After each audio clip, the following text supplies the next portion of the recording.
Hi guys, അസ്സലാമു അലൈക്കും.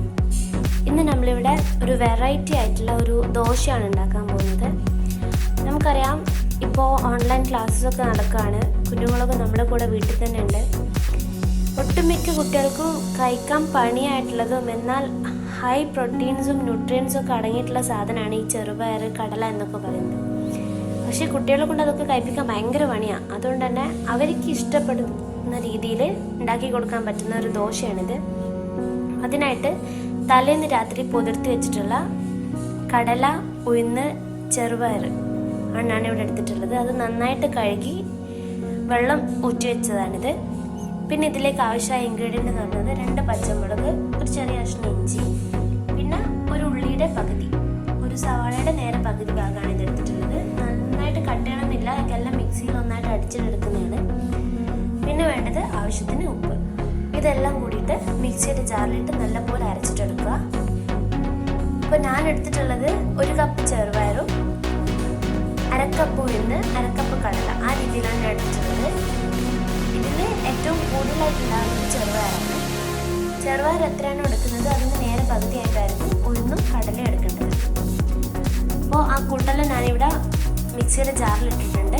ഇനി ഇതിലേക്ക് നമ്മളെടുത്ത് വെച്ച് 2 പച്ചമുളക് ഇടാൻ, പിന്നെ ആ കഷ്ണം ഇഞ്ചി ഇടാൻ, പിന്നെ ചെറുതായി അരിഞ്ഞത്, അരിയണമെന്നില്ല, അത് മിക്സിയുടെ ജാറിൽ അരിഞ്ഞോളൂ, ഒരു ഉള്ളിൻ്റെ പകുതി. ഇത് നല്ലപോലെ സ്മൂത്തായിട്ട് അരച്ചിട്ടെടുക്കാൻ, നല്ലപോലെ അരയണം. എന്നാൽ മാത്രമേ നല്ല നൈസായിട്ടുള്ള ദോശ ചുട്ടെടുക്കാൻ പറ്റുള്ളൂ. അപ്പോൾ ഗൈസ്, നമ്മുടെ ബാറ്റർ ഇവിടെ വളരെ സ്മൂത്തായിട്ട് അരച്ചിട്ടുണ്ട്. ഇനി ഇതിലേക്ക് ആവശ്യത്തിന് ഉപ്പ് ആഡ് ചെയ്യാനും. ഈ ഒരു കൺസിസ്റ്റൻസിലാണ് നമ്മുടെ ബാറ്റർ ഉണ്ടായിരിക്കുന്നത്. എന്നാൽ മാത്രമേ നൈസായിട്ടുള്ള ദോശ ചുട്ടെടുക്കാൻ പറ്റുള്ളൂ. ഞാൻ ആവശ്യത്തിന് ഉപ്പ് ചേർക്കാം.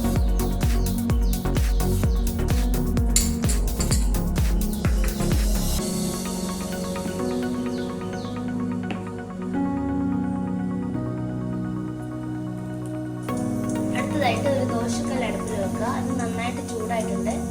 ഇനി ഇതിലേക്ക് നമ്മുടെ ബാറ്റർ ഒഴിച്ചിട്ട് ദോശ ചുട്ടെടുക്കാം. നല്ല നൈസായിട്ട് പരത്തിയിട്ടെടുക്കണം.